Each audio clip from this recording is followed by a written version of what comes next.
You be swivel. Yes, I'll wear the swivel. John is being required to wear the swivel. He's objecting to that, but he must do so. Noted. So. Thank you for not making me wear that. Not a problem.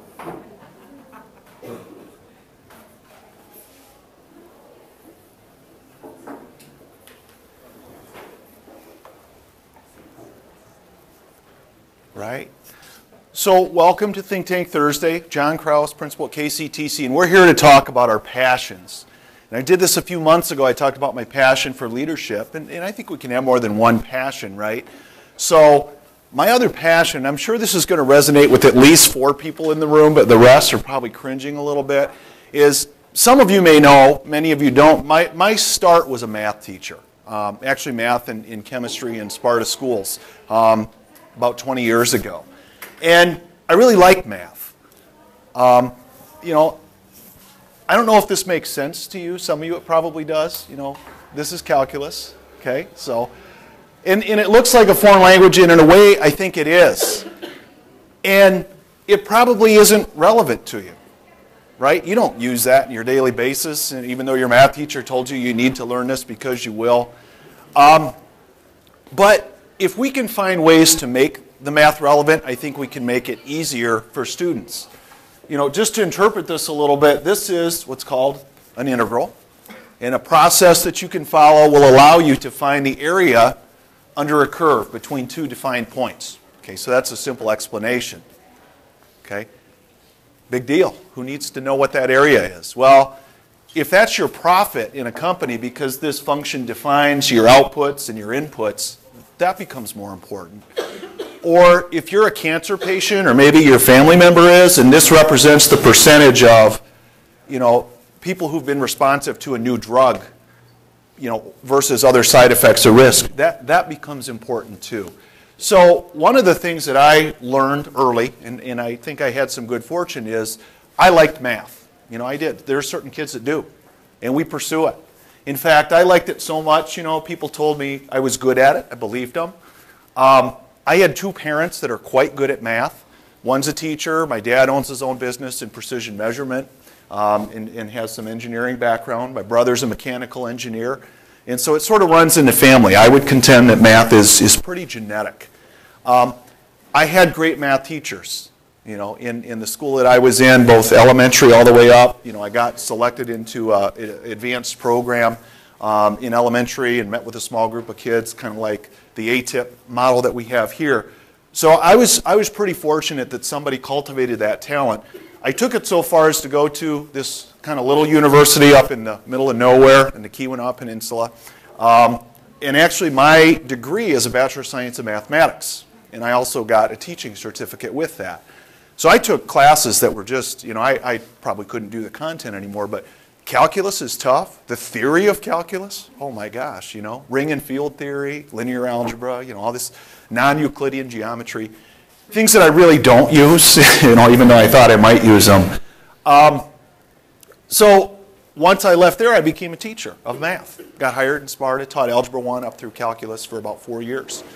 And I didn't know why math was hard for other kids. I just, I was young, I didn't understand, there's differences, right? This is a young man. He goes to a Kent ISD school. He's in 3rd grade. He's different. He's pretty good at math. In fact, does anyone know the ordinal value of every letter of the alphabet? If I said P, you would tell me, what letter is it? Okay. You're a lot like Eric. Eric is very unique. He's got a towel on here because math time is bath time. He loves to challenge me with math. At his request. We're driving somewhere. He wants to do, 2-digit multiplication problems. 42 times 28, Dad. And he does it. I don't know how he does it, but he has this system of doing it. Well, Eric's Asperger's, so there's a bit of autism. He's a little bit like a Rain Man. But he has other challenges. So while math comes easy, other things don't.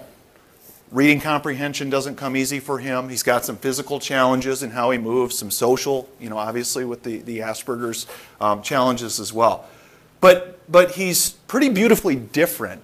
And I can appreciate that now after being an educator for 20 years and having a son that has differences in how his teachers are awesome. I mean, they adapt to him. You know, his mom is amazing, and the study strategies she uses with him, some of the things that we're doing with technology. She comes out to the ISD for some of the parent, technology pieces. She's also an educator, works for Sparta Schools, school psychologist, and so she has a lot of strategies, and he has a lot of supports. But his teachers are amazing. And, I want for him what I hope I can provide in terms of my time, talents, and treasures that I can hopefully provide to other kids, because I want to make math easier for kids. Jared, do you remember this? You probably had that Barbie, right? 92, you were about 18 years old, It's a collector's item. It's a collector's item because they pulled it off the shelf, but there was a big flap. They put out this Barbie doll that had a phrase, and it says math is hard, but the actual phrase is math class is tough or something. But anyway, it was kind of derogatory, or felt like it was derogatory towards women, and they're not being challenged and whatnot. But the reality is, boys, girls, whatever, math is hard, for some kids. And like I was saying earlier, we've got evidence to prove it. This just happens to be some of our CTE data.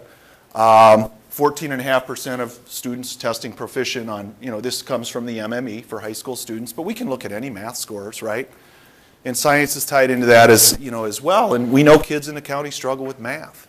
So what we're doing, if we continue to do it in the same way, insanity is you just get the same results. So we need to do it different. So we're trying a new approach at KCTC, and using that theory that when it matters, when it makes sense because you need to find it for a reason, then maybe it becomes a little easier or more relevant, or I can connect this to other things that I've done. Not that we're getting into a calculus level. I mean, we're not trying to reproduce that or even Algebra 2. But what we've done is, instead of giving units that might appear in a math book, we've identified modules of sets of skills that exist within most jobs. So there's 12 here. We're actually up to 14 now, but principles of measurement. Most of us in some way, shape, or form in most of our jobs measure, or a lot of the CTE programs that we have. They have to be able to read, a measurement instrument and interpret that. They have to convert units of measure, scale, ratio, proportion, industry calculations, profit and loss, bill of sale, payroll, some of these things, project budgets, we do in our own jobs as well. And if we can create math assessments and supports in these areas, then maybe we can make math a little bit more accessible to students who found math difficult for a long time. So we have this phenomenal team led by Dr. Kiley in the back, who's been tasked with, we're going to make math easier for kids in KCTC, or make it more comprehensible next year. 4 of our teachers, Rick Mushing, Allison Camp, has assisted Mark. Where's Mark? Schultz? Oh, hey, Mark has been using Edify and the resources that we have here to develop these assessments pre and post, to find resources that exist either developed in our classrooms or that exist through online sources that we know and have.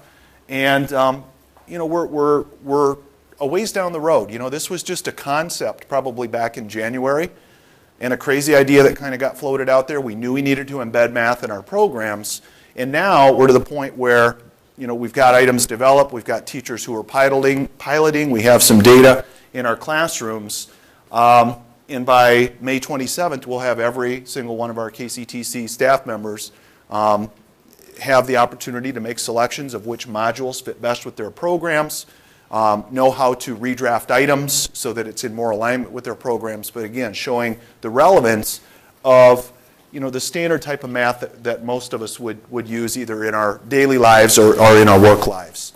And so I'm very optimistic about the results, and it will improve the experience, and it won't be so unpalatable for kids to think of math. I think they're doing math a lot of times and they don't even realize they're doing the math.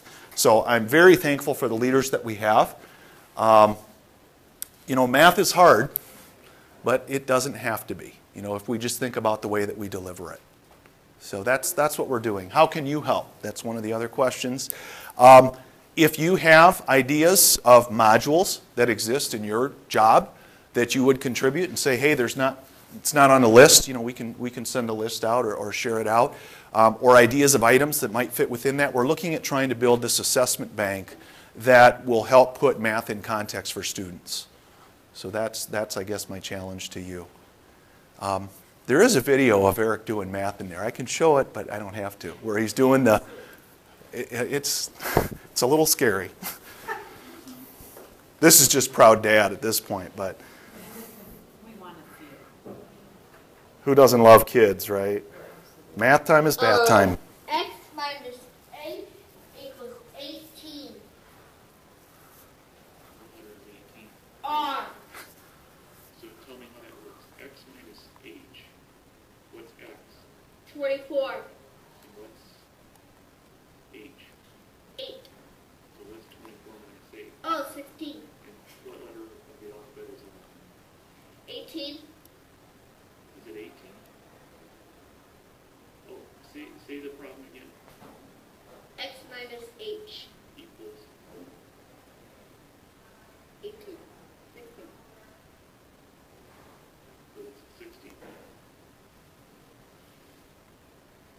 P. Do I see it? That's Eric's thing is always take a video and I want to see it. So.